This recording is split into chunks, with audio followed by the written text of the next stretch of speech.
Now let's start with the biggest surprise of the show for me, which was the official announcement of Star Wars Starfighter from Shawn Levy, led by Ryan Gosling, coming out in 2027.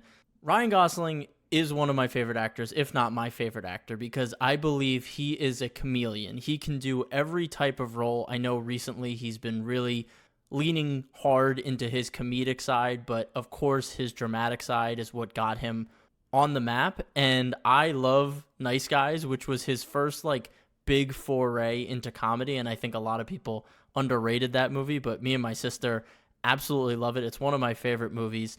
So when the rumors started circulating that he would be the leading man in a Star Wars movie, I simply couldn't bring myself to believe that. One, because most of the announcements around Star Wars movies never come to fruition, and the other is that it's freaking Ryan Gosling. So you can imagine the out-of-body experience I had when Shawn Levy announced Ryan Gosling out to the Star Wars Celebration stage, a stage that I absolutely love and never thought I would see this man appear on. And then later, being on the Star Wars live stage, having this interview with Shawn Levy and the typical interviewers that they have for those live streams, I was just like, this is real. Ryan is here. He is talking Star Wars. He is going to be talking about Star Wars for the next couple years, and his press run for Star Wars Starfighter is going to be generational. All of those interviews are going to be so fantastic. Now, I know a lot of you longtime listeners are rolling your eyes and saying, Mark, you're a hypocrite. You said you don't like A-list actors in Star Wars because it breaks the immersion. And you're absolutely right. And I'm going to own my hypocrisy here because I think Ryan is a good enough actor to prove me wrong. I still stand on the idea that there is something special about stage actors or unknown actors being in the Star Wars universe because they really do blend into the universe, and you feel like you're really immersed in another world where you don't know them or their past work, so it feels like they are truly embodying that character. I can understand that people will see Ryan Gosling in Star Wars and be like, oh, that's going to take me out of it. I'm just going to think it's Ryan Gosling, but I truly do think he has the acting chops to prove me and a lot of other people wrong. We don't know much about the film, obviously. It does go into production at the end of this year in the fall. We know that it takes place 5 years after Rise of Skywalker, and we know that it is a standalone movie with all new original characters. I don't fully believe that because it is so close to Rise of Skywalker. I can't imagine Disney not wanting them to tie it in to some degree. I hope they don't. I hope Shawn Levy is left alone and is able to tell whatever story he wants, because I think the canon, and specifically the canon around the sequels, is the only thing that could really hold this movie back.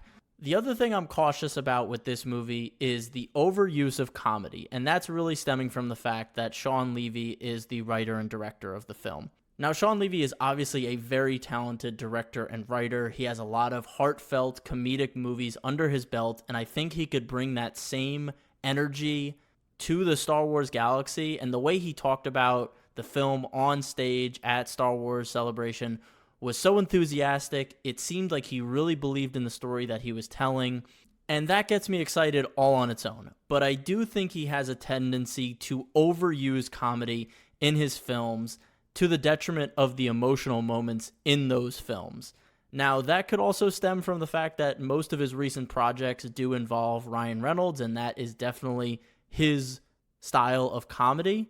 But I do think in this age of Marvel-esque humor being injected into almost every big-budget film, that there really is a potential for this movie to suffer in those moments and really take us out of the Star Wars universe.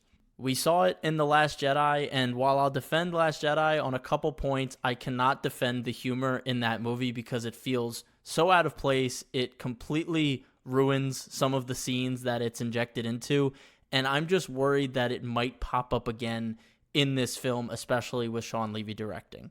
We obviously know very little about this movie, so this is just my way too early to say concerns about this movie moving forward. But overall, I am extremely excited because I do think this combo of Ryan Gosling and Shawn Levy can deliver a very heartfelt, fun adventure in the Star Wars galaxy with the perfect sprinkling of humor to earn back the trust of longtime fans, and also bring a breath of fresh air into the Star Wars galaxy with a standalone story with brand new characters into the movie theaters again, because it's been a very long time since Star Wars has not only been in the movie theaters, but has also done so with brand new characters in a whole new era of the universe.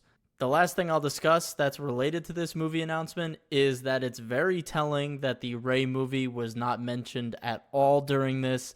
If you remember when the 3 Star Wars movies were announced at the last celebration, the Rey movie was marketed to be the next Star Wars film in theaters and has now been jumped ahead by The Mandalorian and Grogu, and a movie that didn't even exist at the time of its announcement with Shawn Levy's Starfighter.